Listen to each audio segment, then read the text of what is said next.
Ya, pemerintah akan menyusun aturan penyaluran LPG bersubsidi dengan metode satu harga, di mana pola pengawasan dalam penyaluran tersebut akan mengacu pada skema penyaluran BBM satu harga yang dilakukan oleh BPH Migas.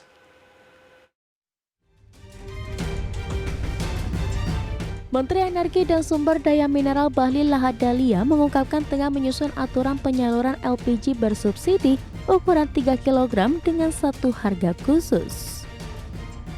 Bahlil menuturkan penerapan satu harga gas LPG 3 kg tersebut diharapkan akan menekan potensi pelanggaran dalam penyalurannya.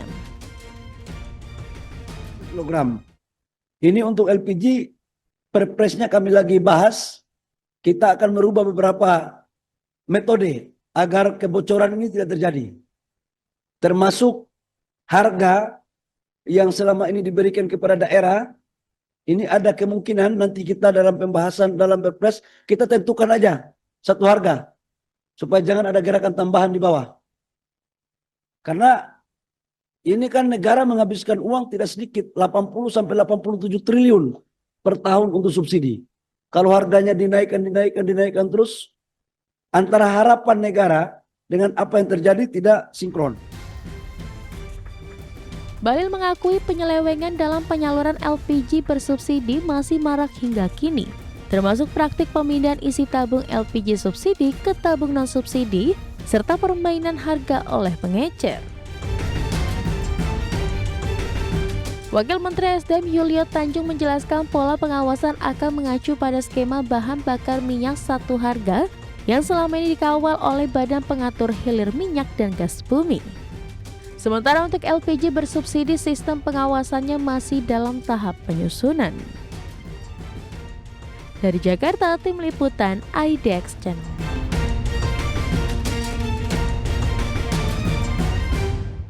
Ya, pemirsa, untuk membahas tema kita kali ini, untung rugi satu harga gas LPG 3 kg, kita sudah tersambung melalui Zoom bersama dengan Bapak Satya Widya Yuda, beliau adalah anggota Dewan Energi Nasional tahun 2020-2024.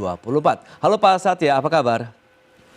Baik, apa kabar Mas? Kabar baik, terima kasih Pak Satya atas waktu yang disempatkan. Kemudian sudah bergabung juga ada Mas Media Wahyudi Askar, Direktur Kebijakan Publik Stelios. Halo Mas Media, apa kabar? Kabar sehat Mas. Yes, terima kasih atas waktu yang disempatkan. Sebelum membahas lebih jauh begitu sudut pandang dari Pak Satya nih, terkait dengan dinamika kebijakan penyaluran LPG 3 kg. Seperti apa dari sisi produktivitasnya, kemudian penyalurannya hingga saat ini Pak Satya. Silakan. Iya, terima kasih. Ya, tadinya saya berharap bahwa LPG satu harga itu semuanya. Jadi tidak cuma 3 kg, tapi juga untuk LPG 5 sampai 12 kg. Kenapa ini penting ya sebetulnya? Karena disparitas harga itulah yang menjadi pola permainan sebetulnya. Ya ini kan satu komoditi dua harga. Jadi penyakit daripada LPG dari waktu ke waktu itu adanya satu komoditas dua harga. Jadi yang 5 kilo, 12 kilo berbeda dengan yang 3 kilo. Sehingga disitulah letak ruang daripada orang bermain ya. Sementara yang 3 kilo jelasnya disubsidi. Namun demikian kami menyambut baik ya, saya sangat senang walaupun yang dibatasi satu harga hanya terkhusus LPG 3 kilo saja ya. Karena tadi Pak Bahlil selaku Menteri SDM mengatakan akan ada perubahan di Perpres 104 ya nantinya yang tahun 2007 dan juga ada yang Perpres 38 kalau tidak salah yang tahun 2019. Itu mengenai sebetulnya sudah cukup lama Perpres itu, kalau 2007 bisa dibayangkan waktu itu konversi daripada BBM ke LPG secara bertahap dan itu sudah outdated ya, jadi mesti harus dilakukan penyempurnaan kanan kiri. Jadi begini Mas, kalau satu harga itu betul-betul bisa dilaksanakan, itu memerlukan pendekatan siapa sih yang akan ditarget, siapa yang menjadi pembeli daripada LPG itu. Maka penyatuan data ya mulai daripada data dari Kementerian Sosial DTKN dan juga data dari kantor Kemenko Kemenko yang membidangin bidang sosial ya dan juga Kemenko PMR lah waktu itu ya. Dan juga data daripada Kementerian SDM itu memang perlu didapat dan sinkronisasi sehingga nanti yang diberikan LPG itu betul-betul targeted gitu. Itu PR pertama. Yang kedua pasti menguntungkan karena selama ini dari beberapa daerah ya melalui peraturan daerah masing-masing mereka mempunyai kesempatan untuk mengecas harga yang sudah ditentukan sebelumnya. Oke. Ya harga pokoknya. Nah ini yang tentunya dari satu daerah ke daerah yang lain berbeda. Itu diatur sampai dengan keagenan dan sampai dengan pangkalan, ya, di mana pangkalan itu sudah menggunakan harga yang ditentukan oleh daerah. Nah, dari pangkalan menuju kepada subpangkalan, kalau dulu adalah pengecer, itu tidak diatur, Mas. Ya waktu itu. Oke. Ya maka kenapa pada orang yang mendapatkannya dari pengecer itu timbul penambahan yang luar biasa. Jadi sampai 50.000 ya pada daerah-daerah tertentu juga lebih tinggi daripada itu. Padahal aturan mainnya tidak mensyaratkan maksimal tidak boleh sampai sedemikian tinggi. Ya ini yang menurut saya carut marut yang kemarin terjadi itu karena ada harga yang melonjak drastis ya di saat mereka sudah nyampe kepada pengguna daripada LPG itu sendiri. Jadi Baik. satu data daripada penerimanya diatur, yang kedua harganya nanti disesuaikan dan bisa diawasi, apalagi dengan satu harga sehingga tidak akan ada disparitas dari satu daerah dengan daerah yang lain. Ini yang paling menikmati pastinya nanti di daerah-daerah yang kategori 3T ya, yang Oke. terluar, Iya. terdepan, dan yang paling terisolasi lah, kira-kira begitu. Baik, Jadi baik. kita Nah, harapkan ini bisa dijalankan dengan baik. baik Pak Satya. Nah, Selio sendiri, Mas Media melihat bagaimana kalau kita bicara mengenai harga sendiri gas LPG 3 kg begitu yang nanti akan disamakan ataupun satu harga begitu? Iya, saya kira saya sepakat dengan apa yang sudah disampaikan oleh Pak Satya tadi ya, juga Oke. sudah sangat detail. Artinya ada rantai pasok yang tidak efektif dan efisien sehingga menyebabkan harga yang akhirnya dibeli di pengecer terus kemudian dikonsumsi masyarakat itu jauh melebihi harga eceran tertinggi. Ini persoalannya memang sangat kompleks ya. Mulai dari agen jual ke pangkalan, kemudian agen ke pangkalan jual lebih mahal begitu ya, terus kemudian pangkalan ke pengecer. Jadi terlalu banyak perantara dan akhirnya masyarakat juga akhirnya meskipun LPG mendapatkan subsidi harus membayar lebih mahal. Dan ini juga belum termasuk lobby-lobby di level daerah ya, agar harga eceran tertingginya menjadi lebih tinggi. Dan lobby-lobby ini dilakukan juga oleh agen-agen. Jadi ada banyak sekali moral hazard yang ketika barang itu hilang atau ketika tidak ditemukan di lapangan, LPG menjadi mahal dan yang untung besar itu agen. Jadi solusi dari satu harga ini saya kira patut diacungi jempol ya, tetapi memang dalam proses implementasinya saya sepakat ini nggak mudah. Oke. Dan prasyaratnya data-data harus benar, itu saya sepakat sekali tadi Pak Satya. Tapi ini kan juga mensyaratkan lintas kementerian ya. Dan hari ini saya masih sangat-sangat pesimis dengan data NIK, data DTKS kita yang jauh dari kata sempurna begitu. Jadi perlu redefinisi ulang bagaimana DTKS itu dikumpulkan, terus kemudian dicek kembali validitasnya.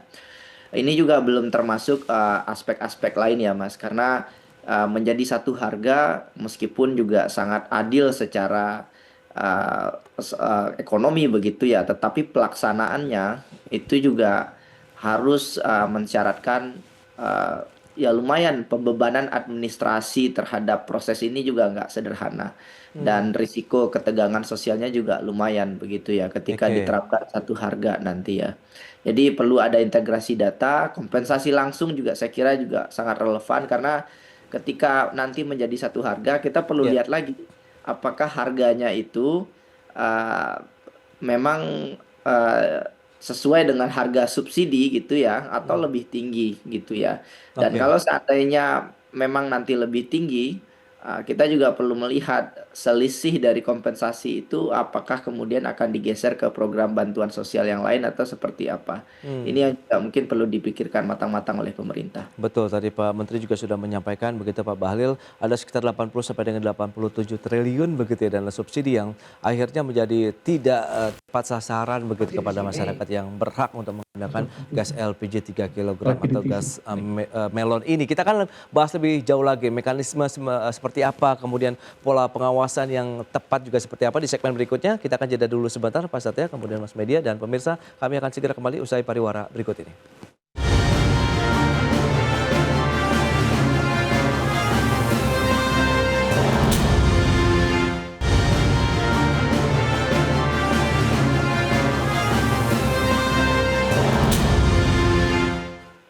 Ya, Anda masih menyaksikan Market Review pemirsa, dan berikut ini kembali kami sampaikan data untuk Anda terkait dengan volume penyaluran LPG 3 kg. Kita akan cermati realisasi di tahun 2024, kita sandingkan dengan proyeksi tahun 2025 ini, di mana tahun lalu 8,23 juta ton, sementara outlook tahun 2025 ini ya diharapkan bisa mencapai 8,36 juta ton. Dan berikutnya anggaran subsidi LPG 3 kg, kita cermati range-nya dari tahun 2020 sampai dengan 2025 tertinggi memang sempat di tahun 2022 mencapai 100,39 triliun rupiah. Kemudian dari tahun 2024 85,6 dan di tahun ini 87,6 triliun rupiah. Baik, kita lanjutkan kembali perbincangan bersama dengan Bapak Satya Widyayuda, kemudian Mas Media Wahyudi Askar. Ya, dengan beberapa data yang sudah disampaikan tadi, lantas bagaimana dari sisi kekuatan fiskal, kemudian adanya dana subsidi begitu yang cukup besar begitu yang Pak Bahlil harapkan ini tidak ada lagi yang tidak tepat sasarannya apabila memang kebijakan satu harga ini nanti diterapkan begitu Pak Satya. Ya, saya pikir kebijakan satu harga LPG itu tidak berdiri sendiri ya di dalam strategi nasional. Oke. Karena kita tahu bahwa LPG itu komponen impornya tinggi atau boleh dikata luar biasa gitu ya. Kita mengimpor sekitar 6,7 juta metrik ton ya dari 9 juta kebutuhan. Ya, produksi dalam negerinya itu sangat kecil ya kalau kita lihat secara kumulatif. Maka kenapa pemerintah juga menggalakkan dengan jaringan gas kota. Ya, ini yang menurut saya perlu didorong ya untuk Jargas ini. Oke. Karena Jargas itu menggunakan gas metana yang mana gas bumi kita itu lebih banyak metana daripada propana dan juga propen dan buten ya untuk membuat LPG. Nah, ini yang menurut hemat saya menjadi satu kebijakan untuk menekan impor. Ya, untuk menekan impor, dan dengan adanya Jargas tentunya akan jauh lebih murah ya dan tepat sasaran pasti karena mereka mengalirkan pipa-pipanya ke penduduk gitu. Oke. Nah, yang kedua juga kita juga harus mengetahui bahwa ke depan itu kita juga ingin bersih ya, otomatis pengurangan daripada karbon itu menjadi tolok ukur. Maka kalau di peralatan dapur ya tentunya mereka sudah bisa beralih menuju kepada kompor listrik misalkan.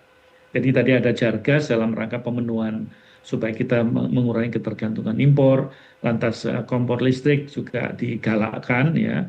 Maka apabila dua itu menjadi instrumen penting untuk menurunkan daripada impor daripada LPG, itu akan berkontribusi besar terhadap subsidi, Pak. Jadi kalau dikatakan tadi di tahun 2022 itu 90 triliun ya, bahkan tadi ada yang sekitar 122 triliun. Ya, kita sekarang berhadapan di prognosa tahun 2025 itu sekitar 82,9 triliun. Dan ini membengkak terus ya. Oke. Kalau kita kecenderungannya karena adanya ketidaktepat sasarannya, pengawasan dan ketidaktepat sasaran itu menjadi faktor yang dominan. Maka menurut saya strategi pemerintah yang sekarang sudah benar, yaitu memperbaiki harga, lantas yang kedua juga meningkatkan atau mendiversifikasi LPG ke produk lain seperti penggunaan Jargas ataupun juga kompor listrik. Baik, Pak Satya. Nah, dari Selyo sendiri, Mas Media, lantas Anda melihat seperti apa sih skema pola yang tepat sehingga tadi, karena memang ini akan sangat memberikan manfaat yang luar biasa sekali begitu dari masyarakat Sabang sampai Merauke kalau memang benar-benar satu harga dengan harga resmi yang dipatokkan Rp12.750 per tabungnya begitu, Mas Media.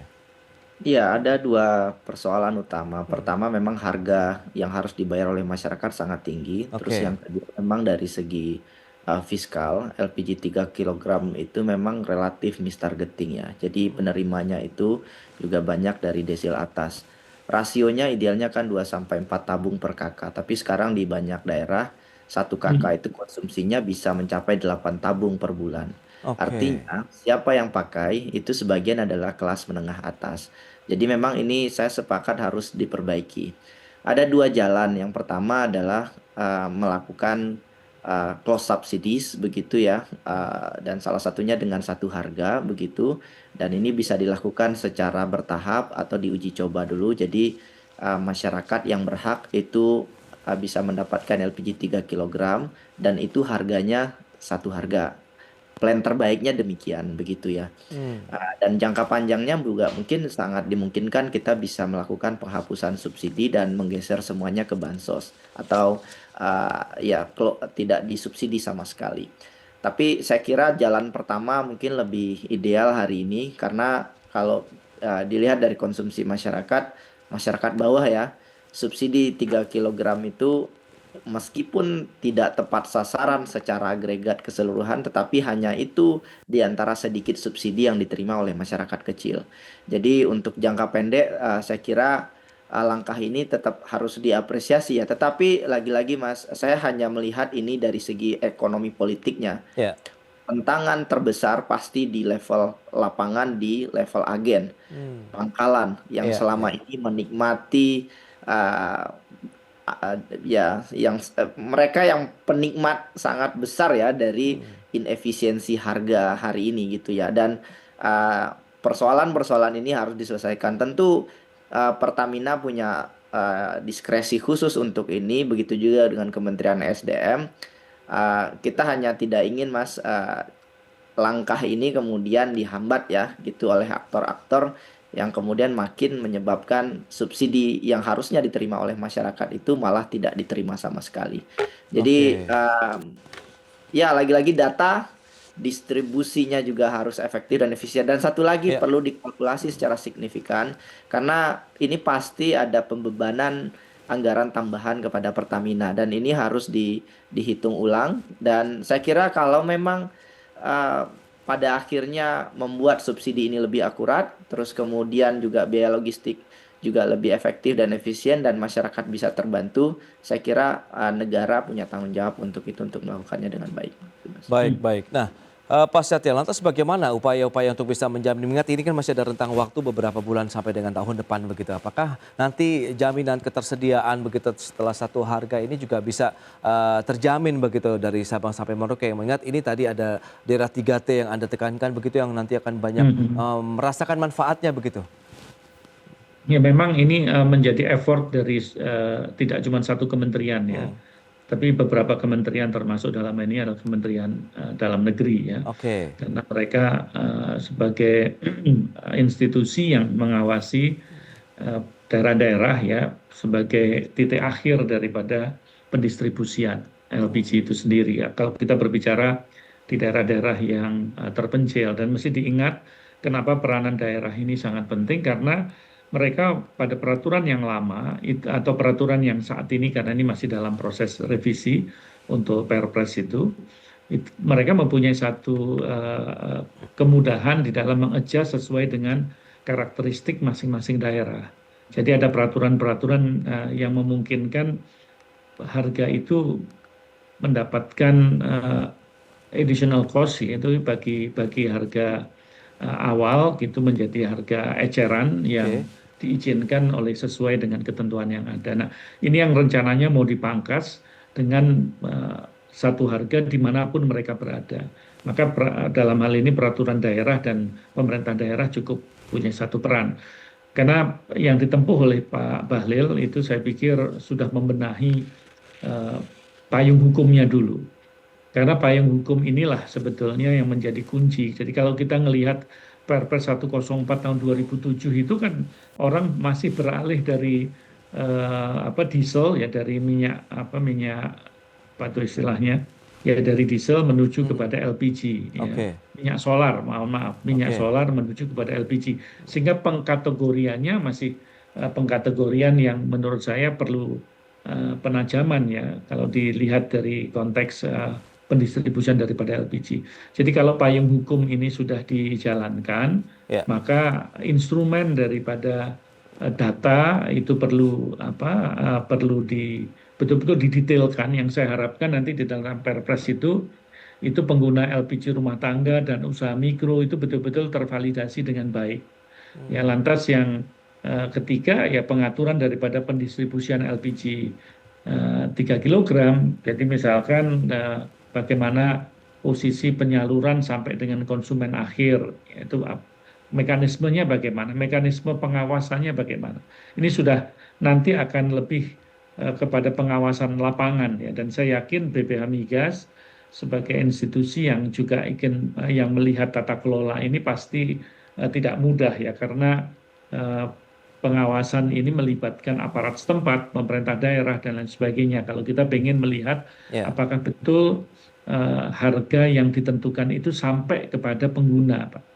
Jadi kalau dulu itu kan tahapannya dari agen menuju kepada pangkalan ya, atau penyalur atau pangkalan, habis itu kepada sub pangkalan yang hari ini, baru kepada pengecer baru ke pengguna. Nah ini kan dipotong kemarin ya, setelah kemarin agak sedikit rame ya, supaya rentangnya tidak terlalu panjang, sehingga yang sampai kepada pengguna itu tidak melebihi sampai 25.000,